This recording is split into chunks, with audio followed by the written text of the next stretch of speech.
Salut à tous, on se retrouve pour une nouvelle vidéo et c'est WWE Fan. Donc aujourd'hui on se retrouve pour une nouvelle vidéo et c'est les résultats de WWE SmackDown du 7 août 2020. Donc je l'ai fait un peu en retard mais bon, j'avais pas le temps et donc je voulais un peu profiter et jouer sur mon PC. Donc le show s'ouvre sur une vidéo concernant l'histoire entre Bray Wyatt et Braun Strowman. Wyatt nous accueille ensuite dans sa Firefly Funhouse. Il a besoin de nous dire deux, trois choses. Les haters l'ont accusé pour ce qui est arrivé à Alexa Bliss la semaine dernière. Si une personne devait être accusée, ça devait être Braun Strowman. Comment on pourrait laisser quelqu'un qui nous tient à cœur euh, être face au Fiend? Tout ce qu'on doit faire est de lui donner ce qu'il veut. Le Fiend sera là ce soir avec une personne spéciale. Wyatt conseille de lui donner ce qu'il veut ou cette personne saura de quoi il est vraiment capable. Les commentateurs nous souhaitent la bienvenue et Matt Riddle arrive sur le ring, suivi de Sheamus. Donc c'est un match simple.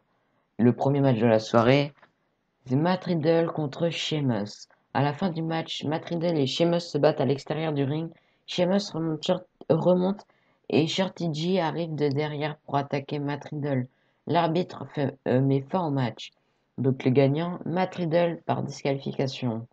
Après le match, Matt Riddle arrive à prendre le dessus contre Shorty G avant de l'envoyer contre les escaliers et célébrer pour sa victoire. Sheamus n'est pas content et met Shorty G sur le ring pour lui faire un Brogue Kick. Il prend un micro et lui demande ce qu'il a fait ruiner son match, puis il fait un second Brogue Kick. Dans les coulisses, King Corbin est avec une personne et lui propose de lui faire une visite. Sheamus arrive et lui dit qu'il va lui enlever sa tête de ses épaules s'il fait intervenir une autre personne dans ses matchs. Corbin lui dit qu'il lui aurait enfoncé le crâne s'il n'affrontait pas Jeff Hardy ce soir.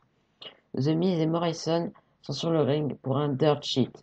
Les catcheurs se présentent et nous montrent une vidéo de ce qu'il s'est passé la semaine dernière entre Mandy Rose et Sonya Deville. Morrison dit que la vie doit nous remettre à la place parfois. Le Miz et Morrison ont des problèmes techniques et disent que Retribution n'est pas booké ce soir. Le Miz dit qu'ils utilisent leur influence pour laisser la parole aux victimes qui ont été attaquées. C'est courageux d'être là ce soir, même via satellite. Le Miz nous demande d'accueillir les cheveux de Mandy Rose. The Miz et Morrison imitent les cheveux de Mandy Rose, expliquant qu'ils sont troublés pour être sans Rose depuis une semaine. Sa prochaine étape sera de faire un bon shampoing et ils vont lancer leur carrière à Hollywood. Miz dit que c'est génial d'avoir une seconde chance. Mais la vraie victime n'a pas été encore entendue. Voici Sonya Deville. Le Miz demande à Sonya Deville pourquoi elle a coupé les cheveux de Mandy Rose. Deville répond qu'elle a dit à Mandy Rose ce qu'elle allait faire et elle l'a fait.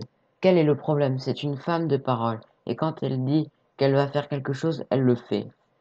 Elle a bien aimé tout ce qu'elle a fait à Mandy Rose, couper ses cheveux et ruiner son maquillage. Rose avait tellement peur de son image. Rose s'intéresse seulement à son image car c'est tout ce qu'elle a. C'est si triste, elle devrait s'excuser, mais elle ne pense pas ainsi. Deville n'a aucun respect pour elle. Deville invite Rose à venir la corriger si elle n'a pas raison. Mais personne n'arrive. Miss dit que Rose n'a donné aucun commentaire sur les réseaux sociaux depuis. Deville dit que Rose a remporté un prix pour avoir embrassé Otis. Le trophée est la cérémonie, seulement pour avoir embrassé un gars. Le seul bon côté est que Rose et Otis sont parfaits l'un pour l'autre, comme un vrai couple. Otis et Tucker arrivent sur le ring et s'en prennent à Miz et Morrison pour les faire sortir du ring. Donc c'est un match simple. Cesaro accompagné par Shinsuke Nakamura contre Lince Dorado accompagné par Grand Metalik. À la fin du match, Cesaro fait un uppercut sur Lince Dorado suivi d'un neutraliseur pour la victoire par tombée. Donc le gagnant est Cesaro. Dans les coulisses, Otis n'est pas content et Tucker est avec lui. Kayla Braxton leur dit qu'ils ont un match contre Miz et Morrison ce soir. Otis dit qu'il est un mec drôle, mais ils ont dépassé les limites.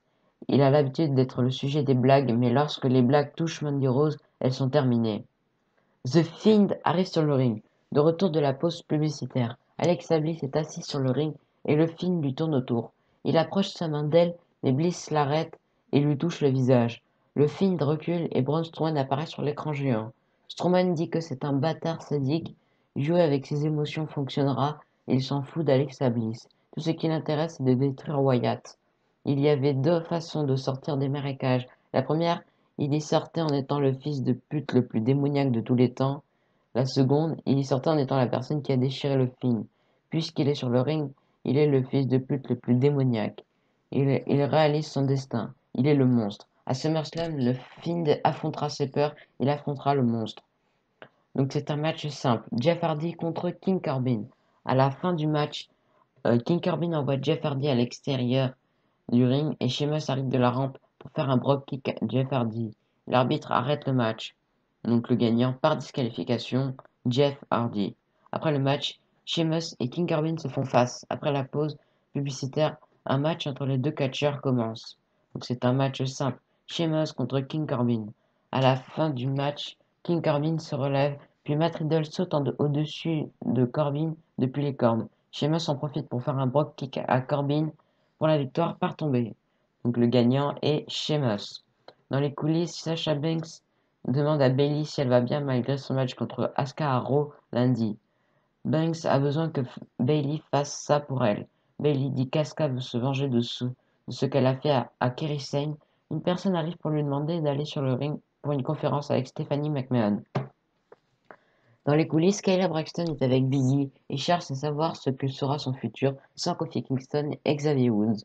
Biggie est hypé et ne sait pas où ce run le mènera, mais il peut assurer qu'il va tout donner. Sasha Banks et Bayley sont sur le ring et Stephanie McMahon est sur l'écran géant. Stephanie McMahon les remercie d'être là. Elles ont réussi des objectifs insurmontables. Elles ont gagné toutes les ceintures. Banks et Bayley la remercient. Euh, Elles veulent être des modèles pour toutes les petites filles. Elles essayent de finir le travail qu'a commencé Stephanie McMahon. Cette dernière revient sur les récents événements avec Banks et Bayley et se demande si elles sont vraiment des modèles. Elles ont l'attention de tout le monde, dont le sien. Banks dit qu'elles sont ceux qui est mieux pour le business. Elles sont de grandes fans de Stephanie McMahon et de son mari. Elles y regardent tous les jours sur le WWE Network que tout le monde peut regarder pour 9,99$. Stephanie McMahon dit qu'ils ont probablement trouvé une faille dans sa stipulation pour Raw. Alors Sasha Banks défendra, quoi qu'il en soit, les titres féminins de Raw à SummerSlam. Pour Bayley, nous aurons la semaine prochaine un Triple Brand Battle Royale et la gagnante affrontera Bayley à SummerSlam pour le titre féminin de SmackDown. Dans les coulisses, Kayla Braxton est avec le Miz, John Morrison et Sonya Deville. Elle leur demande s'ils regrettent d'être allés trop loin maintenant qu'ils ont un match contre Otis et Tucker.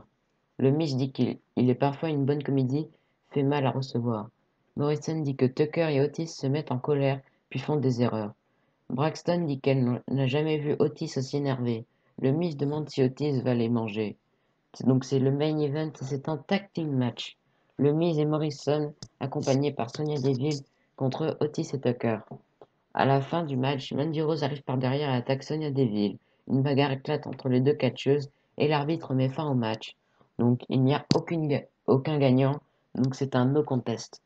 Après le match, Otis et Tucker prennent Mandy Rose, tandis que le Miz et Morrison prennent Sonya Deville pour les séparer, mais les catcheuses arrivent à se mettre dessus. Au retour de la pause publicitaire, les catcheurs séparent toujours Mandy Rose et Sonya Deville. Une panne de courant survient. Un groupe de 5 personnes masquées, donc Retribution, débarque sur le ring avec des battes de baseball et d'autres armes. Ils font fuir les commentateurs et techniciens. Ces personnes s'en prennent ensuite à des membres de la foule. Le clan revient sur le ring et renverse la table des commentateurs. Le clan utilise des bombes de peinture, puis une personne utilise une tronçonneuse et coupe les cordes du ring. Le show se termine ainsi. Donc voilà, donc nous avons bien eu l'arrivée de Retribution à, à SmackDown. Donc moi, je vous ferai un épisode WWE News, je pense demain. Et en fait, j'ai vu des infos, peut-être que c'est vrai, peut-être que c'est faux. Mais en fait, il y a deux femmes, une femme avec les cheveux blonds lisses. Donc j'avais vu sur un site que ben, ça pouvait être Mickie James. Et Mickie James avait parlé de faire son retour à la WWE. Donc ça peut être elle. Ou après, il y avait comme quoi que ça pouvait être aussi Alicia Fox. Mais après, InfoCatch sur sa chaîne m'a répondu et m'a dit que ça pouvait être des superstars d'NXT et c'est vrai que ça peut être vrai. Donc voilà, c'était WW Fan. Abonnez-vous, lâchez des pouces bleus, des commentaires. Allez, bye.